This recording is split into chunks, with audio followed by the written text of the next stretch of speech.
Hello everybody, welcome to the Google stand at BETT 2014. I'm here today to talk about from Google Search to the Google Classroom. Before we start, I'm just going to talk about what I'm going to talk about. Basically, I'm no expert when it comes to tech. I'm a lecturer at an FE college here in East London. I started using Google Apps a little while ago, and I'm here basically to talk about my experiences and how it might benefit people that are teaching at the moment. Also, I'm going to talk about the classroom and how we've managed to sort of Googlify our classroom at the college that I work at. And also, later on in the presentation, I'm going to talk about flipped learning and how we use Google to make that happen. Okay, so as I said, I work at an East London college, Dagenham College. We're an FE college, and I work mostly with students with learning difficulties and disabilities. So I'm slightly different to a lot of the people here today. And one of the big challenges with learning difficulties and disabilities is trying to get technology across to them in a way that they'll actually use and engage in and actually understand. That's quite a big challenge. The classroom, I just want to basically, this is obviously the Oxford definition of a classroom, and just I'm going to go through some of the different classrooms through time to where we are now and where hopefully we'll be going in the future. So a room in which a class of pupils or students is taught. That was kind of the definition of a classroom. I'm sure we all know that. This picture, I wasn't around at this time in the black and white days of classrooms when it was very much teacher-led. All the knowledge that happened in the classroom came from the teacher. And then moving forward into the sort of time when I was around in the late 80s, early 90s, computers started to make their way into the classroom. I'm 30 now, so I consider myself still quite young. And I remember in my junior school that there was one computer when I was finishing at my junior school. No one really used that computer. If we were lucky, if we were well behaved, we'd get to have a go on it, but no one really knew what it did, or I don't think even the teaching staff really understood what it could do. But still exciting either way. And moving forward into the 90s, when I was at my secondary school, I remember classrooms started to now have computers in them. And then slowly, towards the end of my education, they started to have the internet in those classrooms. So I remember we had a library and we could go in and use the internet. It was great. And we had a couple of classrooms which had access to the internet.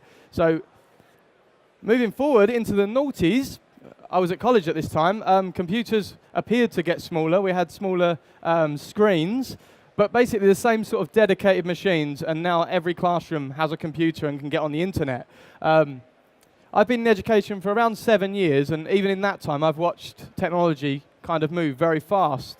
The attitude seems to be, or was anyway, and still is in some places, that every classroom should have a computer. And that was something that up until maybe a year or two ago I also agreed with, that we should have these big dedicated machines taking up all the space. You can probably hear by the way I'm saying this is that now I don't agree with that. Devices, today we have dedicated machines in the classroom. We also have laptops. People started to bring laptops in a few years now. Tablets, obviously in recent years we've started to see tablets. My students, after Christmas, particularly at this time of year, students are coming in, they've got a new tablet for Christmas. So we're starting to see this now happening more regularly. And smartphones. Now these devices might not be welcome in a lot of classrooms. In mine now they are, and I'm going to explain why. Okay, so a year and a half ago at the college, our college was under a lot of development. So they were building new departments, new buildings, and I happened to be in one of the departments that was being moved at the time. So massive disruption. I was put into a classroom that was just temporary, and it didn't have all of those computers that I just spoke about. So I was lost.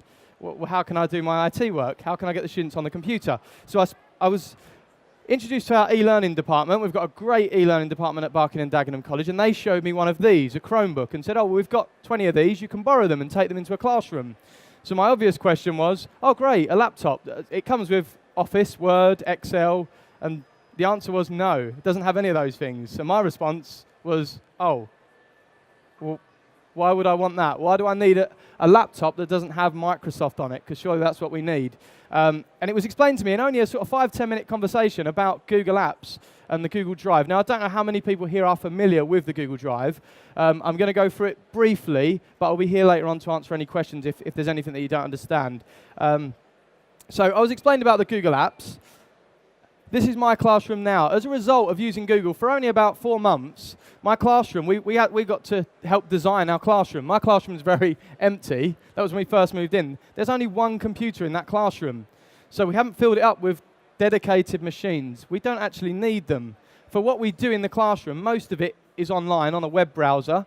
It might be sending emails. And any word processing or anything that we used to use Microsoft for, we can actually do on Google Drive online. So my classroom now is empty. So if we want to use laptops, we get them out of the lap safe. Very quick, very easy. If we don't want to use them, then we're not stuck having these big computers. We can actually move the tables. We can do whatever we want in that space. So these are some of my students on the left. These are them using the Chromebooks in a completely separate area of the college. They were working on a project. They went to another part of the college called the conference centre. They can continue working anywhere in the college and actually outside the college as long as they've got the internet, so they can do it from home. This is a new centre we've got in the college called the STEM Centre. I don't know if anyone's heard of a STEM Centre. We're, I think, the only London college to have one. Science, technology, engineering and maths. It's a new centre in our college that they're big on. Now in there, this is a good example of the modern day classroom that it could be. And they've got beanbags in there, and you can literally take a device. Could be one of our Chromebooks, could be your own device. Bring your own. And that's kind of where we're looking to go with our classroom. Google Apps. So I'm going to whiz through these. I want to get on to sort of the second part of the presentation to show you how we use this stuff. Gmail, we all know what email is. The big challenge I had with my learners was to get them engaged in email. We used to give them email addresses, Barking and Dagenham College email addresses. We'd get them to log on, but they wouldn't really do it any other time. They wouldn't go home and actively log on, because they didn't really care, if I'm honest. But using Google and using the entire suite, the Google Apps, we're able now to get them regularly checking their email because it's of interest to them now. They understand it. Google Drive, I'm going to talk about that in a second. So this is where they can do all of the Microsoft stuff online for free. Google Sites. So we've got our students building websites. So these are, my students range from pre-entry level up to level 1. So this might be for those that are in secondary school, the levels might tally up. So we've got students building websites at those levels. YouTube, a massive resource that we use quite regularly in the classroom. I'm sure everyone here is familiar with that. And we also use from time to time Google Hangouts, which is basically a video call. And we do that to either extend out to other colleges and open our classroom up, or we do it to get professionals in. So it might be something that you could use in your schools. So just to briefly go through the Google Drive and how it works, and I hope I'm not boring anybody, because if you already know all of this, it might seem very simple. Google Drive is basically an online drive. So rather than having your desktop in your house or in your office, this is online. So everything you create in that drive lives online. You can get it from anywhere. You just have to log in with your Gmail account and your password. It's as simple as that. In Google Drive, you can create various documents. So these are some of the documents that you can create, okay? So replacing, I don't want to keep saying Microsoft, but to replace what I knew as Microsoft would be documents as Word, presentation for PowerPoint, spreadsheets for Excel, and then there's a few others. But there are hundreds, if not thousands of apps that you can also go online and get for free and start using in your classroom. These are just the ones that are the main ones that Google have. Okay, so this is what Google Documents looks like. So when I first got the Google Chromebook and wanted to use Word, this was my alternative, Google Documents. So basically, looks very similar to Word, and it's so easy to use. I'll be honest, there's not as much functionality as, well, that's probably not entirely true. There's not as many tools to use as Word. But if we all know that we use 20% of the tools 80% of the time. So what we've got on Google is basically the stuff that we use regularly. Anything more, we probably don't use that much. I personally haven't noticed any difference. One of the big features that Google offer is the ability to share. So if students create a document, or I create a document, we can share that document with each other. We can share, I think, up to 50 people into one document. That means they can all work on one document at the same time. So there's no having to copy files and send them and try and find old files. It's all there as one file, and they share that file. Google Drive is not Microsoft Office. There are times when I have a little wobble and I think, oh, I can't do this. I can do it in Microsoft. That's not too much of an issue. I just go back to Microsoft and use it because we still have it in our college. But most of the time now I'm using Google Drive. The big thing really is to get all the staff on board, is to try and convince everyone this is much easier than Microsoft, and it really is. If anyone's used it, I'm sure you'll agree. It's so easy to pick up. It makes our lives a lot easier. So these are some of the benefits to using Google Drive in the classroom for me, is the collaboration between students. Okay, students that are not in as well can also join in the classroom. We had a student had a leg extension a year ago. He wasn't in for a few months, and he was able to still join in the class by logging on to his Google Drive. Exploration. obviously the ability to search in the classroom. It's opened our classroom up. The teacher doesn't have to have all the knowledge anymore. We're almost becoming facilitators in giving them the learning experience. Also, just to mention, I've got some students that are deaf. And one of them in particular, he's got an iPhone. So he downloaded the Google Drive app. He's now able to continue his lessons on his iPhone. We tried, he's blind, he's partially blind, but he'd struggled to see this. We tried for ages getting big screens, all things like this, but now he's just got headphones and his iPod, or his iPhone, sorry, and it works effortlessly. Accessibility, so again, I've got an iPad myself, and I didn't want to move over to a Nexus, but any device is welcome at Google. You can log on any device, any computer, as long as you've got the internet. So this makes it just so accessible anywhere in the world. And also, number one really was the key, was that Google was real. If we gave them a Barking and Dagenham College email address, it didn't seem real, it didn't seem maybe up to date, but give them a Google address, a Google email address, it's real, and they can take that with them. So we found that was one of the big sort of pushes to get them on it. And also for everybody, it's free. So there's no having to update your license, no having to buy a new software upgrade. It's all free. And it also updates itself as it goes along. So you don't actually have to click update. It does it as you log on. You might notice something slightly different. So again, I can't really complain with that. OK, so now, looking back at our definition of the classroom, I've crossed out is taught to learn, a room in which a class of pupils or students learn. Simply that. That's what the classroom should be. Maybe not even a room. Maybe it should be a place, whether that's online or in a room somewhere. It could be anywhere. So what we're really doing is saying we can improve our classroom. We can open it up. And Google is allowing us to do that effortlessly. OK, now, moving on to, I was here last year and I showed a lot of the basic functionality of Google. And today I really want to kind of give you an example and get you guys involved. So if anyone's got a device, doesn't matter what a device it is, if you go onto the internet and type that short code in, you can participate in the next part of my presentation. Hopefully someone will. OK, so this is about the flipped classroom. I don't know if anyone's familiar with it, so I'm going to explain it very briefly. I'm conscious of time. What is the flipped classroom? The flipped classroom is simply core content delivered away from the classroom, at home, maybe anywhere actually, not just at home, it can be anywhere, just not in the classroom, not in our dedicated time. And that's done so that we can enable us teachers to have more time, more contact time with the students actually dealing with what they're learning. So we send them away, maybe watch a YouTube video, they learn what they need to learn, they come back. And it also helps with differentiation as well, because some students will need to watch this video more than once to get the answers. Some may only watch it once. Okay, so you don't need to constantly be at the front repeating yourself. Let them go and do the learning, and when they're ready, they come to the class. I saw examples of this a few months ago, and then I saw an example of someone using it with Google, and that's what I'm kind of here today to show you this, how easy it is to set up. A lot of people, when I demonstrate this, say, oh, God, it means more work. But it really doesn't. It's quite the opposite. It's very simple to set up, easy to push out there. And the results are huge. OK, so if you would like, if you click on that link, what will happen, if you type that link in, you'll come to a, so this is homework, what I would set. So this is just an example. So let's say we've got a cooking lesson tomorrow. I want you guys to learn how to boil an egg. But rather than you come to the classroom, I've only got an hour, say, as a lesson. Rather than you come to the lesson and watch me boil an egg for 20 minutes, and then only have 40 minutes to get on with that task, I would send this out as homework. So I send them all an email using Gmail. Send them the link, what you just saw there. They open the link, and they're then shown this. So this is it, how to boil an egg. The code's at the top if anyone does want to join in on this. Any device. They simply watch the video. Now, I'm not going to click the video because I'm not sure of the volume, and it will probably come out 1,000 decibels. But it's a simple video that I found online, 3 minutes, not very long, explaining how to boil an egg. They watch the video. They can watch it as many times as they want. Then underneath is a form which I created using Google Drive, and then you simply click Create and Form. I'll show you that in a second.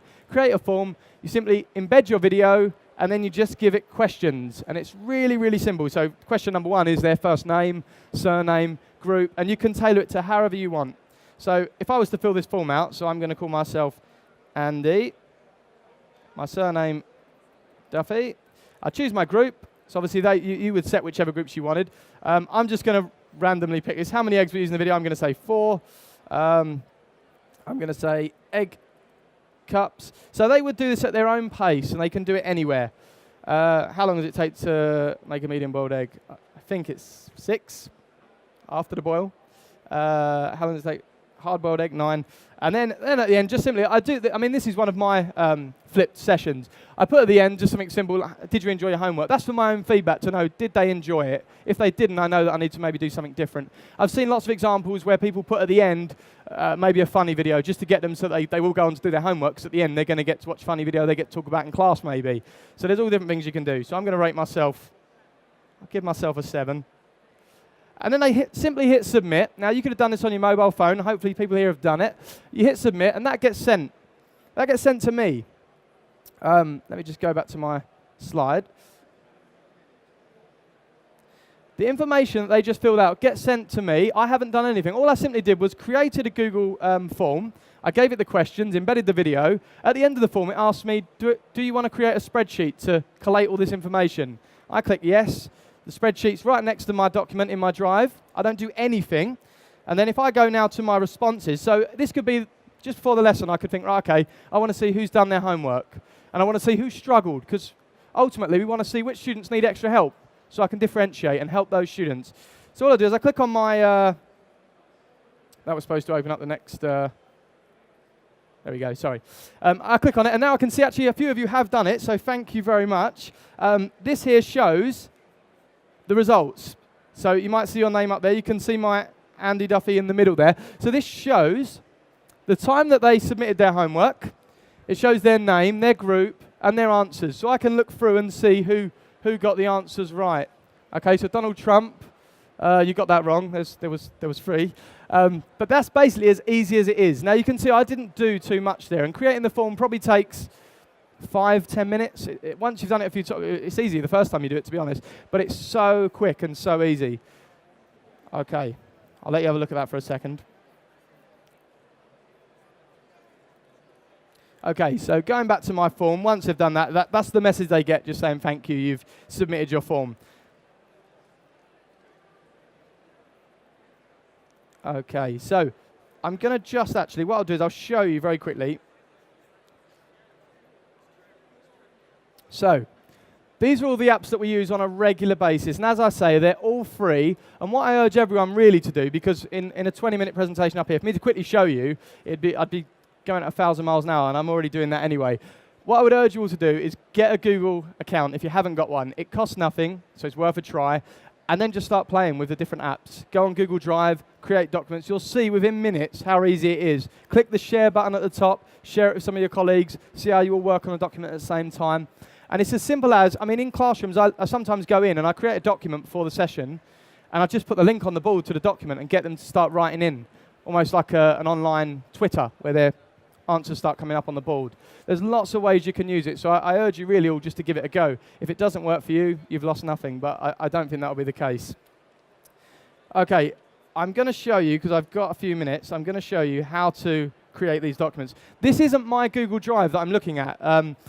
The presentation I made, obviously, on my Chromebook, and I shared it with this person here, Joe. I just shared it with them. So I'm actually on their Google Drive looking at my document because I shared it to them. Simply, to create any document, you click Create over there, and you can either choose Document, Presentation, Spreadsheet, or Form. Now, just to show you the form, because I showed you that today,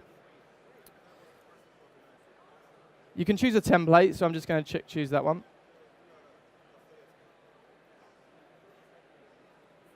Okay, you title your form, so I'll just call this BETT. Okay, and then you simply write your questions in. It's as easy as that, so name. And then you can choose whether it's going to be a multiple choice, paragraph. You've got all these different options. It's as easy as that. So I'm going to just do a text box. And then done. And then I simply just keep adding questions as I go. If I want to embed a video, insert. And I go to, I said that. I can't see it on there.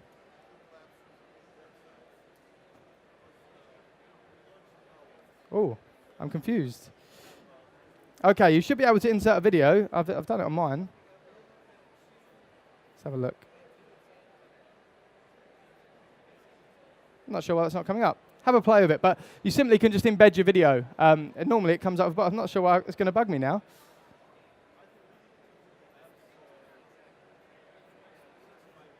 I can't see it. But on mine anyway, it's definitely there, so I'm not sure. It must just be that I'm missing it because I'm up here. But you just simply insert a video, a picture. It can be anything, and it's as simple as that. And at the end, you've got choose your response destination folder, and it already creates it for you. So you hit create, and then if I go back to my drive, it should be in here amongst all of this.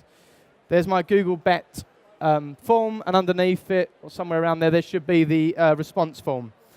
It's as simple as that, and then I just send the link to everybody. Sorry, that seemed a little bit confusing.